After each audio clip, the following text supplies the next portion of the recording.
when they took you from Africa and they banned you from being called Kunta Kinte, Rasul or Muhammad. That's right. When they took us on that westerly course, then they forced us into their names. Teach. And they called us Smith, Jones, Robinson, Green, Brown, Hogg. A black man called Mr. White.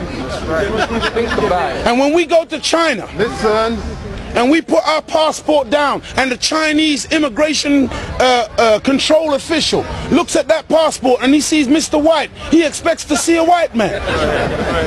And when he sees the black man, he says, uh-oh, this man doesn't know who he is. But many of us as black people today, we're very foolish people. Because we don't understand why another man gives you his name. Because when he gives you his name, the giving of another's name denotes possession. It means he owns you. As long as you're walking in another man's name, he knows he owns you. You can talk as strong as you like. Yeah, I'm for black, yeah, Mrs. White. Yeah, they're laughing at you. Because they know that when you take another's name, that's why in marriage, in the tradition of marriage, the woman takes the man's surname. Go ahead. And leaves her maiden name, because that taking of the other's name denotes possession. In the event of divorce, you don't walk around with the other man's name. You now relinquish that name because you're no longer with that one. What brings about insecurity is when you have a false concept of yourself. And the false concept of self is white supremacy. They believe that they are better because they are white.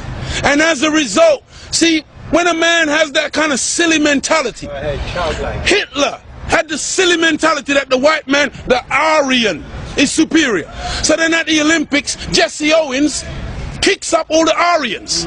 Hitler is outraged. He's angry. The white man pushing white supremacy. That's why they would cut off our penis when they would lynch us. Penis envy. They're afraid of the black man because of our potency, because of our manliness. Because when you look at the black man, he's a real man. He's strong. So then they would have us as mandingos, fighting one another. That's why even today, they want to be the heavyweight champion of the world. They can't find a white man to do it. So they tried to turn a black man, Frank Bruno, into a white man. They called him the Great White Hope. They're desperate. We're not allowed to play golf. Why are we not allowed to play golf? Because we are inferior. We can't play the game. But let one black man into golf. Then all of a sudden there's a tiger in the woods. And he doesn't just play golf, he becomes the master. We're not allowed to play tennis. Let black people into tennis. We go straight to Wimbledon and win it in 1935. A black woman. Now, Venus and Serena, they run out of opponents. They have to play each other. The white people cannot compete on an even playing field. They let us into athletics. You can't run like us. You let us into any field of endeavor, we dominate it.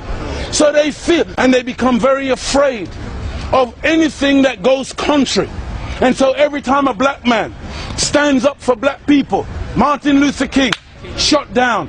Malcolm X, shot down. Patrice Lumumba, shot down. Steve Biko, shot down. Everyone, Nelson Mandela, they locked him up for 27 years.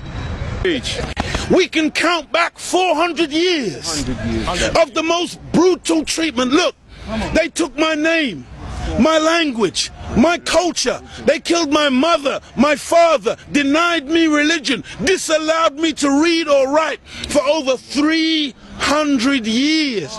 Reduced me to the level of an animal where they branded me on my chest, branded me on my buttocks with a branding iron. And they called me 3/5 of a human being in the American Constitution. Is that the act of a human being or the act of a devil? It's for you, you answer it. we're just calling white people names. No! We're just going on the basis of what we have experienced. Black people were taught to hate ourselves. That's right. Even to this day, many of my people suffer from self-hatred. Teach, Muhammad. And you will see us trying to change our skin color. Teach, Muhammad. When I was born in the 50s, in Jamaica, they would take, you know, like my nose, the mothers would sometimes take the nose and try to squash it, to hate self, that they felt that the baby was ugly if it had thick lips and broad nose and black skin. And so this is in order to counterbalance that degree of self-hatred, there had to be a teaching given by Elijah to black people that would allow us to fall in love once again with ourselves. See, because look, I know you're a wise man, and so you must understand that I'm a baby in wisdom, but I'm not a fool. And he's saying here today that the Caucasian is in fact the oldest group on the planet. I beg to differ. Look, one of the most famous anthropologists is Professor Leakey. And when Professor Leakey went in search of the origin of human beings and human species, he didn't stop very long in Europe. He went to Africa. And the oldest bones and the oldest human beings to this day that you call Zinjanthropus, using the Latin meaning Zin and Xanthropus, meaning a black man, that oldest man, they say, is millions of years old. You went back and found one even older than that. You called her Lucy, a black woman. Go ahead. And every sensible historian, anthropologist today agrees that the black man is the father of human beings. Even your geneticist, Mr. Mendel. Go ahead. You have Mendel's law. Go ahead. Mendel says that light eyes are recessive, light skin is recessive. You can take the recessive, the dark skin is dominant, the dark eyes are dominant. You can take the recessive from the dominant, but you can't get the dominant from the recessive. This is Mendel's law. And so all of your scientists have proved that you can't look. Black is not even a color. That's right. Black is the mother and father of all colors. And if you want a baby, even if the woman is a white woman, the baby has to come out of the triple darkness of her womb. And this is the origin of all life. Within the black, you have the whole color spectrum. But in white, two white people laying down together, they can only produce white. But two black people in darkest Africa can lay down together and produce albino with blonde hair and blue eyes. That's right. Teach, Muhammad. This happens all the time. And so we need to really get these facts correct today and understand that as gray as your hair is, you are listening to your father today. Teach, Muhammad. This is daddy talking. Teach. And we mustn't turn. No, this is true. I'm not mocking. The white man, he came into what he called a new world. Teach, Muhammad. And so all of a sudden you started to name things. Teach, Muhammad. So that's why you called it America. Based on, what was his name? Amerigo Vespucci, a Caucasian. Africa. That's why you called it Africa. Based on the European explorer called Africanus. You went into America, you called it New York. That's right. Because it was new to you. New England. You called it New England. That's right. You called it New Zealand. You called it Newfoundland. Because it was new to you. But to us, we were already there. That's why we're called Aboriginals. From Ab, meaning abstracted from the Father. Muhammad. From God himself. Original, meaning the first. But you won't find Caucasian people calling themselves Aboriginal anywhere on the planet. Because you're the new man, Paul Newman. From one blood came all human beings, but we produced you from us. Look at this. Even the word human, you've heard the term of a darker hue. Human, meaning a dark man. Human, a man of color. That's why the topsoil of the earth is called humus. It is the dark organic material that gives life to the earth. Whenever you take away the dark organic material or you denature it, you're left with white granulated sand. Teach. Desert. You want to see those of us who think that white something to glorify in. No. It's a psychological thing with white people where you want to find your place.